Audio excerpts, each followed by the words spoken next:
Merry Christmas and Happy New Year from the Chennai Silks. Let the celebrations begin.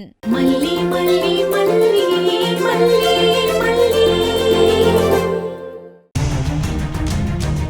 குழந்தை மாதிரி தான் பாத்திருப்பாங்க. அந்த ரேணுகா ரொம்ப டார்ச்சர் பண்ணிருப்பா. டென்ஷன் தாங்க முடியாம தள்ளி விட்டுருப்பாங்க. ஊர் உலகத்துல நடக்கிறது தானே சார். மேடம், அப்படிலாம் நடக்க வாய்ப்பே இல்ல மேடம். அந்த பொண்ணு அவளாதான் கீழே விழுந்திருப்பா. இதெல்லாம் வாயில சொல்லிட்டு இருந்தா முடியுமா சார்? சாட்சி வேணாமா? முதல்ல பாதிக்கப்பட்ட அந்த லேடி கண்ணு முழிக்கட்டும், அதுக்கப்புறம் தான் எதையும் முடிவு பண்ண முடியும். மேடம், அது வரைக்கும் எந்த தப்பும் பண்ணாத மல்லி எதுக்கு மேடம் ஸ்டேஷன்ல இருக்கணும்? வீட்ல குழந்தை ஒண்ணு இருக்கு, அந்த குழந்தையும் பாத்துக்கணும். நீங்க கொஞ்சம் மல்லியை விட்டீங்கன்னா நல்லா இருக்கும். மேடம், என்கொயரிக்கு எப்ப கூப்பிட்டாலும் அவங்கள கொண்டு வந்து நிறுத்துறது என்னோட பொறுப்பு. அவங்கள விட்டுருங்க மேடம். இங்க பாருங்க, பொண்ணோட தங்கச்சி ரொம்ப ஸ்ட்ராங்கா கம்ப்ளைண்ட் கொடுத்திருக்காங்க. அவங்கள வெளியில அனுப்புறதுக்கு வாய்ப்பே இல்ல. ரேணுகாவோட தங்கச்சி என்ன கம்ப்ளைண்ட் கொடுத்திருக்காங்க? வீடியோவா கம்ப்ளைண்ட் கொடுத்திருக்காங்க. நீங்களே பாருங்க சார்.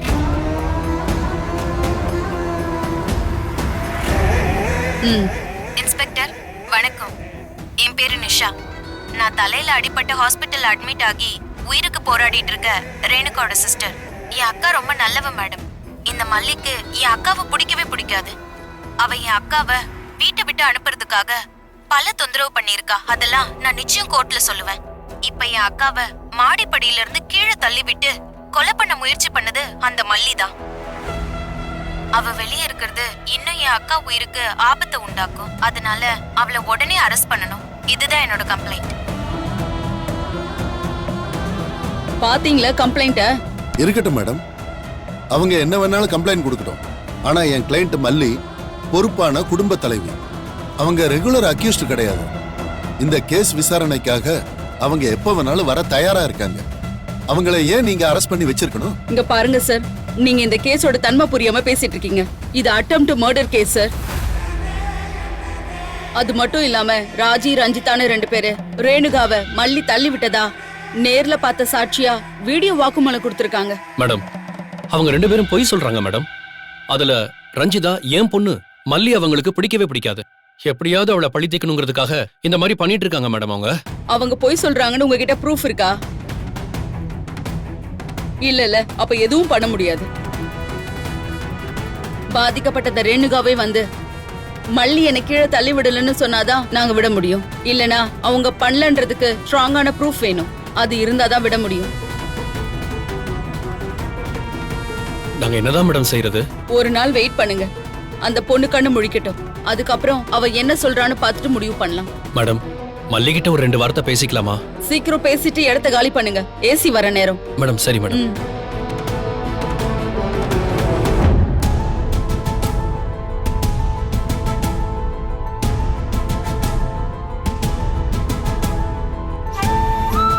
மல்லி,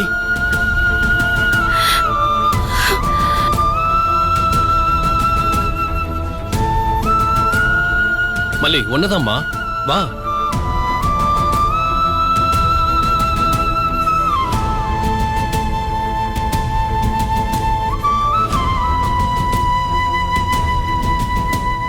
எப்படியெல்லாம் நீ அவளை பாத்துக்கிட்ட? உன்னை இப்படி கொண்டு வந்து நிறுத்திட்டாளே அவ. லாக்அப்ல இருக்கணும்னு விதி இருந்தா ஒண்ணும் செய்ய முடியாதுன்னு. சரி, உனக்கு ஏதாவது சாப்பிட கொடுத்தாங்களா? சாப்பிடுற மனநிலைமையில நான் இருக்கேன். வெண்பாவை பாத்தீங்களா? அவ சாப்பிட்டாளா என்னன்னு தெரியலையே. அதெல்லாம் விஜய் பாத்துப்பாமா. என்னாலயே உன்னை இப்படி பார்க்க முடியல. விஜய் எப்படி பாப்பான் உன்னை? பாவிங்க 2 பேரும் சேர்ந்து உன்னை இப்படி கொண்டு வந்து நிறுத்திட்டாங்களே. அவங்க அப்படித்தானே செய்வாங்க. அது எனக்கு ஒரு பெரிய விஷயம் இல்ல. ஆனா அவரு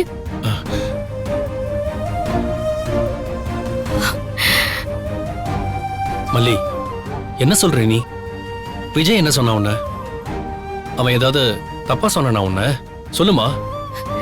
நீ ஒரு வேளை தள்ளி விட்டுட்டியான்னு கேட்டாருன்னு எனக்கு உயிரே போயிடுச்சுன்னு. அப்படிலாம் சொல்லாதம்மா. விஜய் எனக்கு தெரிஞ்சு கண்டிப்பா அப்படிலாம் சொல்லிருக்க மாட்டான். விஜயை பத்தி எனக்கு தெரியாதா? விஜய் உன் மேல வச்சிருக்கிற பாசத்தை பத்தி தான் எனக்கு தெரியாதா? அவன் வேற எதுக்காவது கேட்டிருப்பான். நீ ஏன் அவனை அப்படி நினைச்சுக்கிட்ட மல்லி?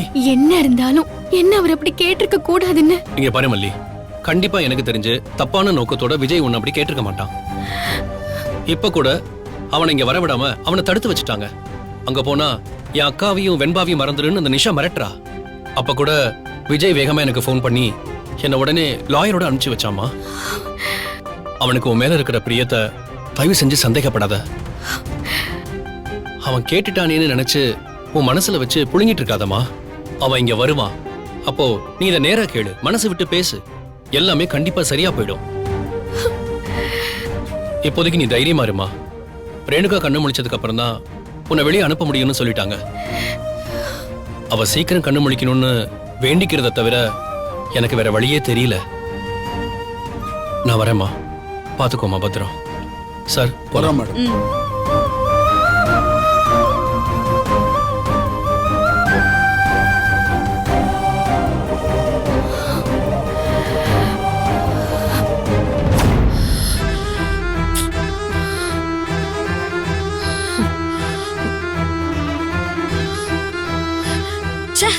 நல்ல வாய்ப்பை மிஸ் பண்ணிட்டேன். அப்பவே நீ மட்டும் முடியாதுன்னு சொல்லியிருந்தனா நானாவது போயிருப்பேன். பண்றேன்னு சொல்லிட்டு போய் சும்மா அப்படியே நின்னுட்டு வந்திருக்க.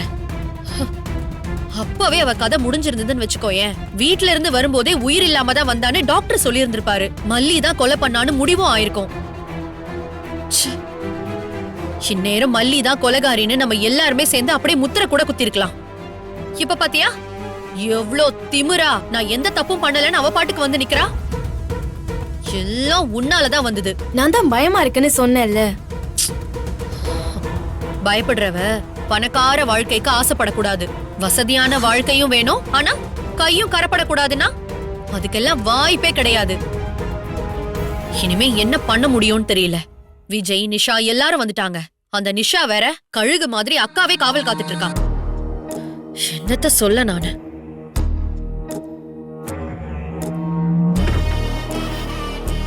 ராஜிமா, நிஷா வரா. ஆ. இருந்தாலும் மல்லிக்கு இப்படிலாம் ஒரு வன்மை இருக்கவே கூடாது. அவ மனநலம் சரியில்லாதவ, அவளை போய் இப்படி பண்ணி வச்சிருக்கா பாரு. மனநல சரியில்லாததுனாலதான் ஏதோ சொல்ல முடியாது, அதனாலதான் அப்படி பண்ணிருக்கா. என்ன நிஷா, டாக்டர் ஏதாவது சொன்னாரா? அப்ப சொன்னதுதான். 24 hours கழிச்சுதான் எதுவும் சொல்ல முடியும்னு சொல்லிட்டாரு. எங்களாலே இதை தாங்கிக்க முடியல. கூட பிறந்த தங்கச்சி நீ எப்படி தாங்கிக்க போறன்னு தான் நாங்க இப்ப பேசிட்டு இருந்தோம். அம்மா, எனக்கு ரொம்ப தலை வலிக்குது. நான் போய் கேண்டீன்ல காஃபி மட்டும் குடிச்சிட்டு வந்துடுறேன். நீங்க கொஞ்ச நேரம் அக்காவை பாத்துக்கிறீங்களா? ரேணுகா கூட இப்ப யாரு இருக்கா? நர்ஸ் தான் என்ன பாத்துக்க சொல்லிட்டு போனாங்க. இப்ப அக்கா தனியா தான் இருக்கா.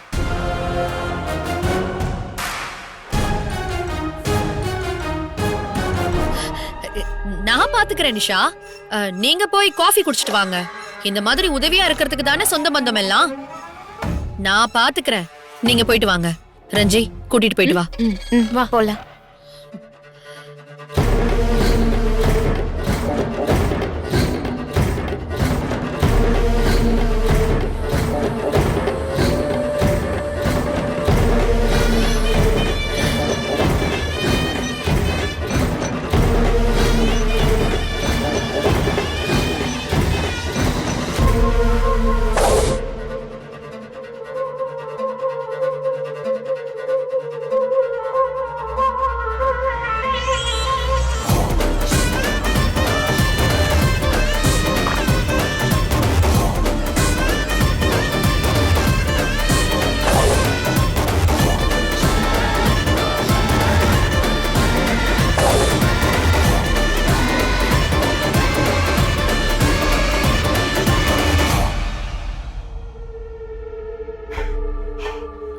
ரஞ்சிதா,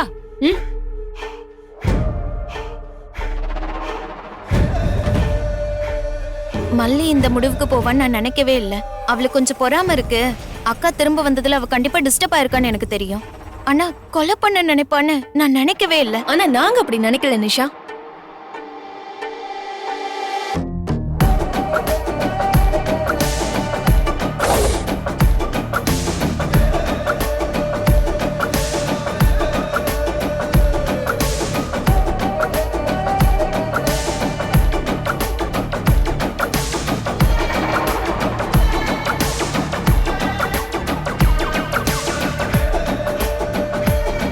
நாங்க அவ கூடவே இருக்கோம்ல, எங்களுக்கு அவளோட குணம் நல்லாவே தெரியும். நம்ம முன்னாடி தான் நல்லவ மாதிரி நடிப்பா, ஆனா தனியா இருக்கும்போது வேற மாதிரி நடந்துப்பா. என்னையே போட்டியா நினைச்சு அவ என்னெல்லாம் பண்ணிருக்கான்னு தெரியுமா? கொஞ்சமாவது எனக்கு ஹிண்ட் கொடுத்திருக்கலாம்ல. என் அக்காவை நான் எங்க வீட்லயே வச்சிருந்திருப்பேன். ச்சே, என் அப்பா தான் அந்த மல்லியை ரொம்ப நம்பிட்டாரு. என் அக்கா எப்படியாச்சும் பொழைச்சு வந்துடணும், இல்லனா என் அப்பாவை உயிரோடவே பார்க்க முடியாது. ஆமா, உங்க அப்பாவுக்கு விஷயத்த சொல்லிட்டியா?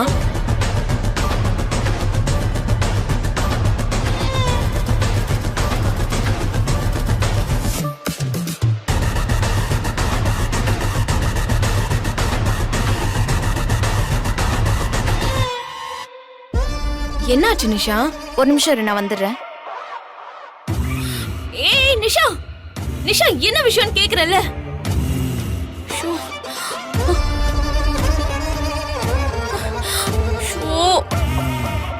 சரி, நேராவே போய் சொல்லிடலாம்.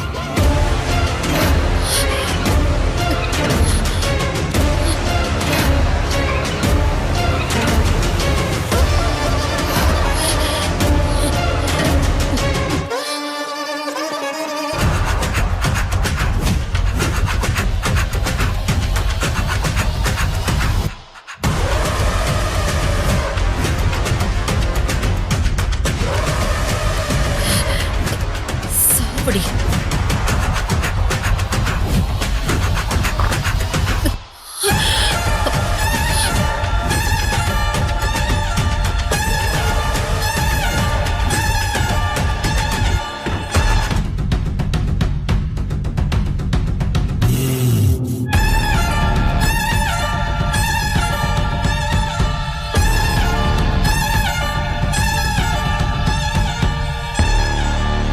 என்ன பண்ணிட்டு இருக்கீங்க?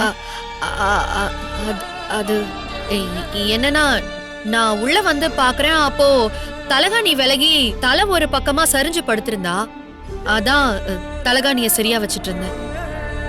அப்படியா? தலகாணி எப்படி விலகும்? ஒருவேளை கண் முழிச்சிருப்பாளோ? இல்ல இல்ல, அதுக்கெல்லாம் வாய்ப்பு இல்ல. தெரியல, எப்படியோ விலகிருச்சு, அதான் சரி பண்ணி எடுத்து வச்சிட்டு இருந்தேன். சரி, ஓகே, சரி பண்ணுங்க.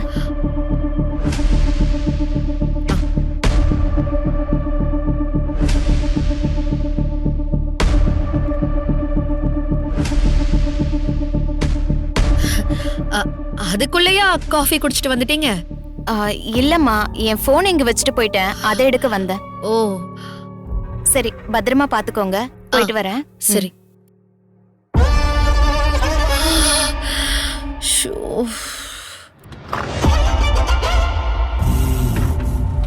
ராஜிமா, என்னாச்சு? ஐயோ, ஜஸ்ட் மிஸ். இல்லனா அவ்வளவுதான். தலகாணிய வச்சு அவ முகத்தை அழுத்திட்டு இருக்க, அவ வந்து நிக்கிறா. ஏய், நீ எதுக்கு அவளை வரவிட்ட? நான் எங்க வரவிட்டேன்? பேசிட்டே இருந்தவ திடீர்னு வரேன்னு சொல்லிட்டு உள்ள வந்துட்டா. நான் பயந்துட்டு உங்களுக்கு கால் பண்ணேன், உங்க போன் ரீச் ஆகல. நல்ல வேலை. என் நேரத்துக்கு நான் கையும் களவுமா மாட்டிருப்பேன் தெரியுமா? ராஜிமா, எனக்கு என்னவோ நீங்க வம்ப வேலைக்கு வாங்குறீங்களோன்னு தோணுது. இந்த மர்டர் அட்டெம்ப்ட் எல்லாம் வேண்டாம், விட்டு அவங்களே செத்துருவாங்க. எதுக்கு நாம இவங்களை கொலை பண்ணி அந்த பழிய வேற நாம சுமக்கணும்? முன்னாடி எனக்கும் தோணல, ஆனா இப்ப தோணுது. சரி, விட்டுருவோம். என்ன ஒண்ணு, கொலைனா மல்லிக்கு ஆயுள் தண்டனை கிடைக்கும்னு பார்த்தேன். இப்பயும் ஒரு பிரச்சனையும் இல்ல. கொலை முயற்சிக்கும் 6-7 வருஷம் கிடைக்கும் தான். ஆமா இல்ல? சரி, விடு, பாத்துக்கலாம். நீ போ, உன்னை நிஷா மறுபடியும் தேடி வர போறா. போ போ. வர ராஜா.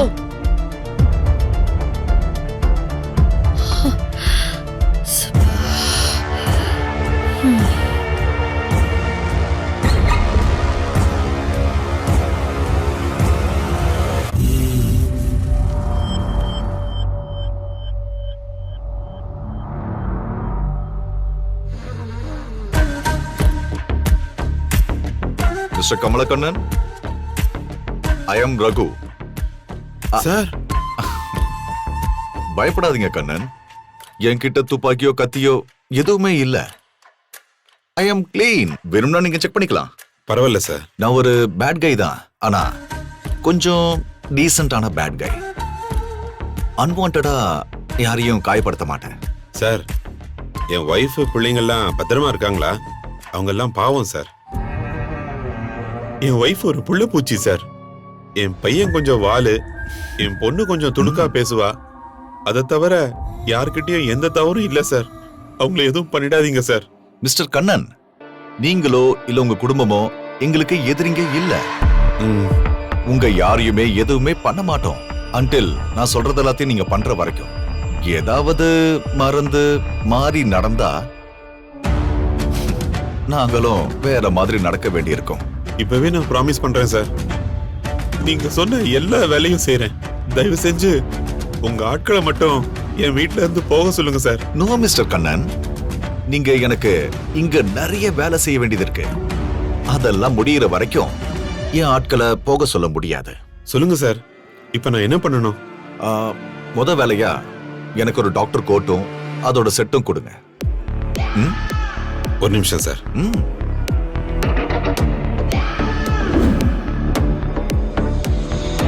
இந்தாங்க சார். அதையும் கொடுங்க. I'm looking like a doctor now? Sir, நான் கூட டாக்டர் மாதிரி இல்ல. ஆனா நீங்க அப்படியே அச்சு அசல் டாக்டர் மாதிரியே இருக்கீங்க. குட். இங்க என் பேரு தருண், டாக்டர் தருண். யார் கேட்டாலும் நீங்க என்ன அப்படிதான் அறிமுகப்படுத்தணும். ஓகேவா? டாக்டர் தருண். அப்படியே சொல்லிடுறேன் சார். Good, very good. நான் ஒரு நியூரோ ஸ்பெஷலிஸ்ட். யூகேல ஒர்க் பண்ணிட்டு இருக்கேன். உங்களை பார்க்கறதுக்காக தான் இங்க வந்திருக்கேன். இப்படிதான் சொல்லணும். ஓகேயா? Okay sir. சரி, இப்ப போலாம். சார், இவ்வளவுதானே? வேற எதுவும் இல்ல? இன்னும் நிறைய இருக்கு டாக்டர். ஒவ்வொன்னா சொல்றேன். இப்ப நான் ரேணுகாவை பார்க்கணும். அதுக்கு முதல்ல ஏற்பாடு பண்ணுங்க. கண்டிப்பா பண்றேன் சார். ஆனா ஒரே ஒரு தடவை என் ஒய்ஃபையும் பசங்களையும் வீடியோ கால்ல காட்ட சொல்லுங்க sir. No no no no. எனக்கு சில வேலைகள் முடியணும். அது முடிஞ்சதுக்கு அப்புறம் நானே அவங்கள வீடியோ கால்ல வர சொல்றேன். Shall we go?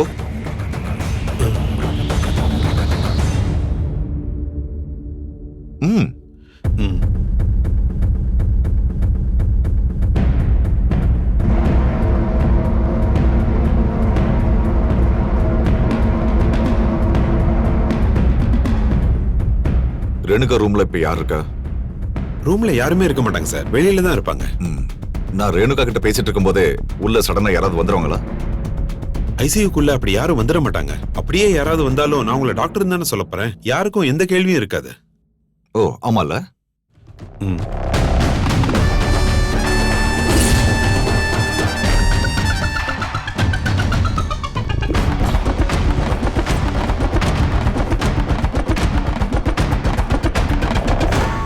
Mister Raghu, என்ன பண்றீங்க? அங்க நிக்கிறது விஜய் தானே? ஆமா, அந்த ரேணுகாவோட ஹஸ்பண்ட். அவன் இருக்கான்னு ஏன் என்கிட்ட சொல்லவே இல்ல? அதை நீங்க கேட்கவே இல்லையே.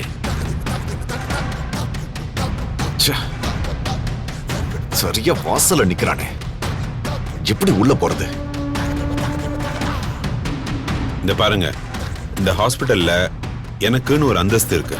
என்னை இழுத்துட்டு வந்து ஒளியறதெல்லாம் யாராவது பார்த்தாங்கன்னு வச்சுக்கோங்க, ரொம்ப தப்பாயிடும். நான் உங்களை மாதிரிலாம் ஓடி ஒளிய முடியாது. ஓ, அப்படி ஒண்ணு இருக்குல்ல. நீங்களும் மாஸ்க் போட்டிருக்கீங்க, டாக்டர் கோட் வேற போட்டிருக்கீங்க. அப்புறம் எதுக்கு இப்படி ஓடி ஒளியறீங்க? ஆமால, எதுக்கு கோட் மாஸ்க் போட்டேனோ அதையே மறந்துட்டேன். You are so brilliant. சரி வாங்க போலாம். வாங்க.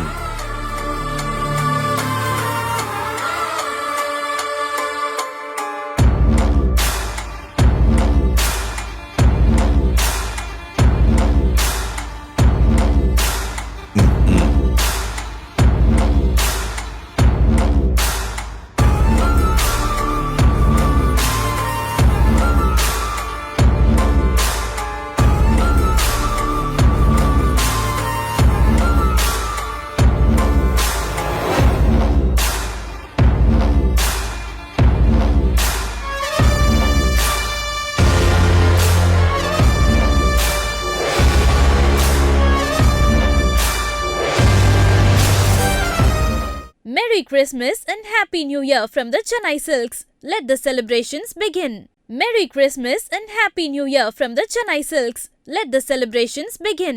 இந்த வீடியோ உங்களுக்கு பிடிச்சிருந்தா லைக் பண்ணுங்க, ஷேர் பண்ணுங்க, காமெண்ட் பண்ணுங்க. மறக்காம சரிகமா டிவி ஷோஸ் தமிழுக்கு சப்ஸ்கிரைப் பண்ணுங்க.